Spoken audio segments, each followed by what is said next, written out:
एक नौजवान शादी करके आया, 3 महीने हुए, उसकी बीवी ने फरमाइश की कि अब हम आपके घर में नहीं रह सकते, ये बूढ़ा बाप आपका आपकी खिदमत नहीं कर सकते, अगर आपको मेरे साथ रहना है तो चलो मैके चलो, मैं मैके जाऊंगी, वहीं रहूंगी, मैं आपके घर में नहीं रह सकता। ये लड़का बीवी का आशिक था, दीवाना था, बीवी की बातों पे आ गया, अपने बूढ़े माँ बाप को छोड़कर बीवी के साथ ससुराल चला गया, फिर वहीं से दिल्ली निकल गया। अब बताया गया अल्लाह अकबर, कभी दिल्ली में रहा और वो कांटेक्ट में रहा सऊदी अरब का, वीजा मिल गया, सऊदी अरब चला गया, सऊदी अरब से पैसा भेजते जाता अपनी बीवी के पास, माँ बाप की फिक्र नहीं। 14 साल गुजर गए।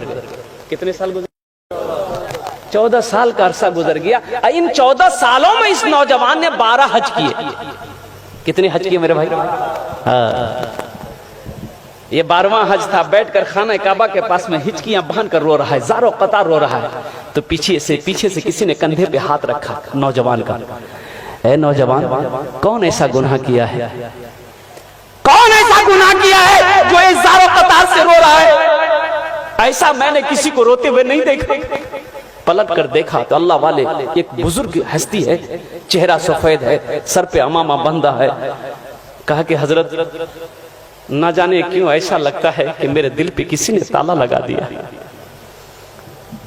ना इबादत अच्छी लगती है, ना जिक्र अच्छा लगता है, ना खाने चैन है, ना सोने चैन है।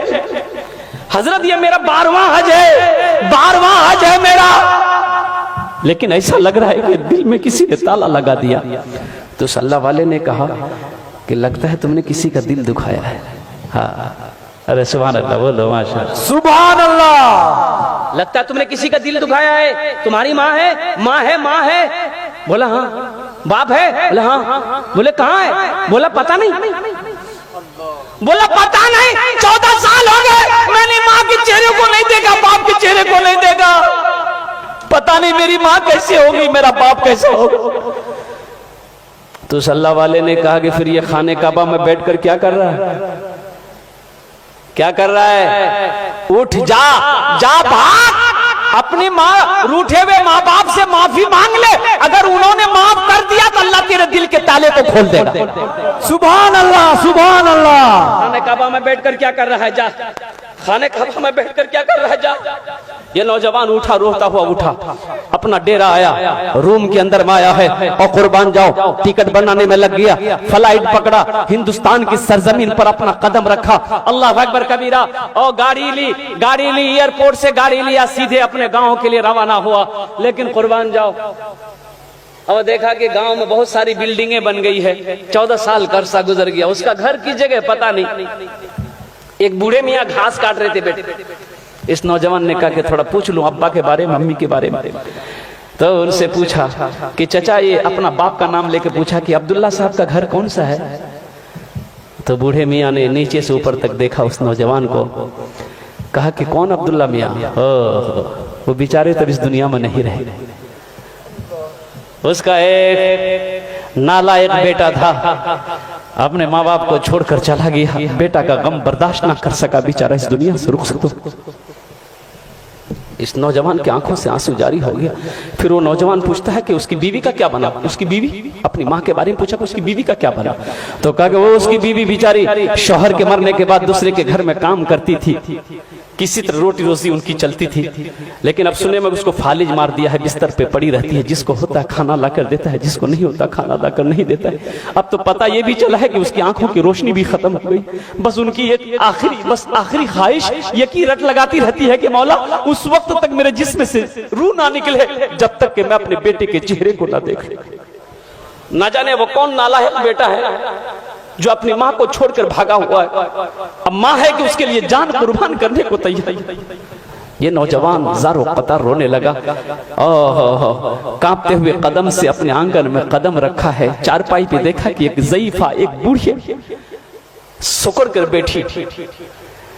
कदमों की आहट को सुनकर बुढ़िया ने आवाज लगाई, कौन है, कौन है?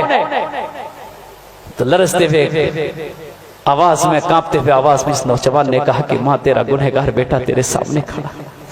माँ कहती है कि बेटा मेरे करीब आ जाओ, मेरे जिस्म में रूह इसलिए अटकी हुई थी, मेरे करीब आ जा मेरा लाल, मेरी आंखों में रोशनी तो नहीं चाहिए जो तेरे चेहरे को देख सकूं, अपना चेहरा मेरे करीब कर दे ताकि हाथ फेर वो चेहरे पे ताकि मेरे कलेजे को ठंडक मिल जाए।